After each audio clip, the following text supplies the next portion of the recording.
Alright, another tabletop review.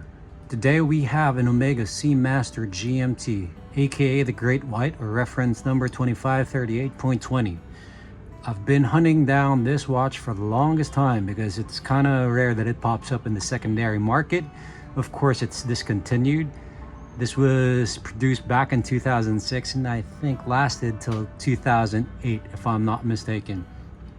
So it's been with me for about a couple of months already, and I just want to give my thoughts on it as to maybe there's like a potential buyer out there who would want this piece, and I'm just going to break this down into parts again: specs, pros, cons, and final thoughts.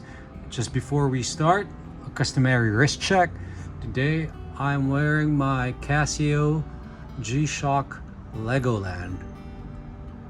So the case measures at 41 across, 40.5 out the bezel, 47 lug to lug, but with the male end links, it goes about to 52. Then 13.5 thick from the case back up until that slightly domed sapphire crystal. Bracelet measures at 20 all the way to 18, even at the clasp.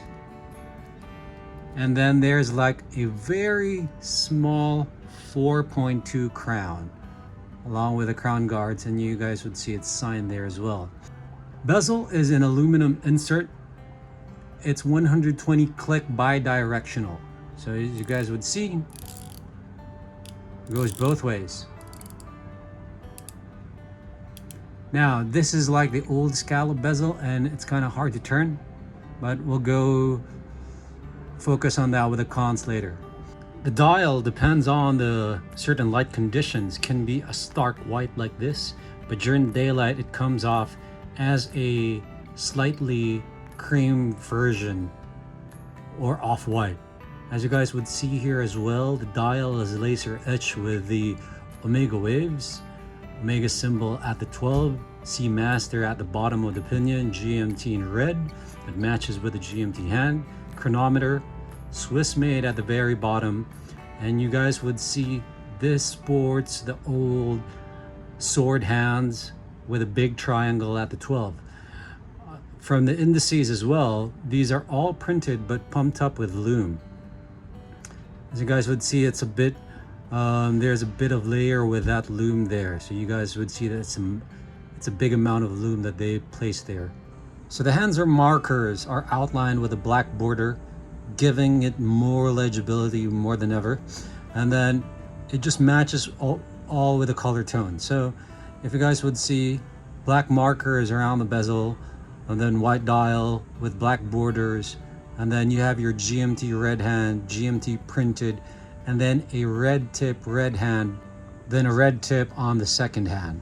Date window at 3, nicely beveled, but not framed though. At the case back, you have the traditional Seamaster logo engraved nicely at the back with waves at the background. Behind it is like a heavily modified ETA up to the Omega spec. So before the Omega would do their in-house movements, they would just usually get the ETAs heavily modified to chronometer spec with whatever they're liking. After all, Swatch owns ETA and Swatch owns Omega, so it's all in the same company. So a nice key feature with this watch that shares similarity to the Bond watch would be it also has a 300-meter water resistance, yet there's no need of having the 10 o'clock helium escape valve. So overall, there's a better symmetry for this kind of watch rather than the Bond style.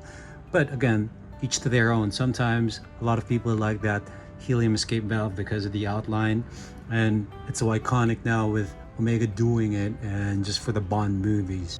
So the clasp is a twin trigger release signed Omega Seamaster Professional. So it's one of those classic twin trigger releases that Omega has, and as a bonus, which I don't think anybody would use, it also has a dive extension clasp. But this is more of a GMT, so I'm not fairly sure that you can use it for diving, especially that there is no loom pip at 12 to track your diving activities if ever you do get to use it for that purpose. So on my 6.5 inch wrist, as you guys would see, it wears perfectly. The bracelet has very nice articulation and conforms to the wrist very well. Still very breathable, and it's not burdensome to wear. Now, legibility wise, even from that old sapphire crystal there, you guys would see it's still very legible, even at very low light like this one, due to that black contrast on the dial and markers. And of course, there's no problem reading the GMT your hand because it pops out with that red paint over the white dial. Now, one downside as well would be the thickness of this, so it's a bit top heavy, but we'll talk about that in the cons later. But all in all, it's a good wear. So the greatest pro in this watch is the value that you will get for the tech that comes along with it. You know, right now in the secondary market, you can get this for 3,000 to 4,000 USD.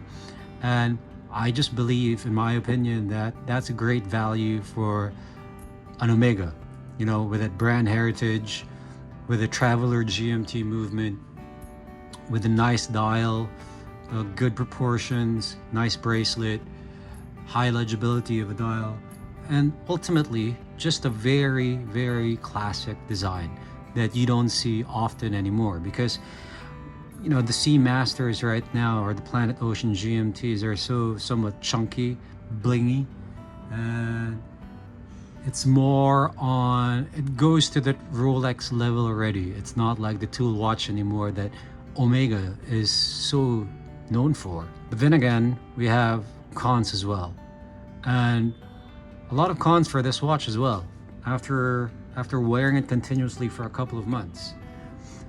The number one, the first one would be the crown. The crown is so small, and it's just so difficult to unscrew, to wind, and just set the time, especially if this is in rotation. Second con would be the travel GMT. The travel GMT, or what they call it, the true GMT, is actually nice. It jumps an hour ahead or back, so on and so forth. But if that is your lifestyle, if you like a jet setter, and if you're like a pilot and you cross one time zone to another, it's the perfect tool watch for you. But if you're just like trying to track another time zone, and then this watch is in rotation, I don't think that a true GMT or a travel GMT is for you. Because if this is in rotation, the moment that it stops and you just forget about it and you set it again, it's such a pain to adjust the date, because you have to complete one whole cycle just to move the date forward. So imagine if you haven't worn this in 2 weeks and then you just want to wear it again. So that is just a pain. The third con would be the lume. You know, with all the reviews before I bought this, it all said there that the lume was great. And given that this is like a 2006 model, I just think that the lume could have been better, because I owned the electric blue dial of this, the Japanese domestic model. And if I remembered correctly, the lume there was actually way better. And this one glows bright, but doesn't last that long. So that was a disappointment for me for an Omega, especially that they're known for, you know, having all the good lume and everything. So final thoughts on this watch. You know, aside from the downsides of having, you know, lackluster lume, very hard to grip crown, very hard to grip bezel, you know, it's still a fantastic watch. And I would really recommend this for the person who would actually use the real function of this watch, which is a travel GMT. So if your job or just your lifestyle alone entails you to cross one time zone to another, this is the perfect watch to accompany you, especially with a hefty price of a Rolex right now, so on and so forth. But if you're just like looking for a GMT just to track another time zone, not really for travel, then I would steer away, get that money and buy so many more other brands out there. So all in all, it boils down to how you are going to use it. But if you do need a traveler GMT, this is one great piece for that contention. So hope that helps, and if there's any questions, please do reach out to the comments below.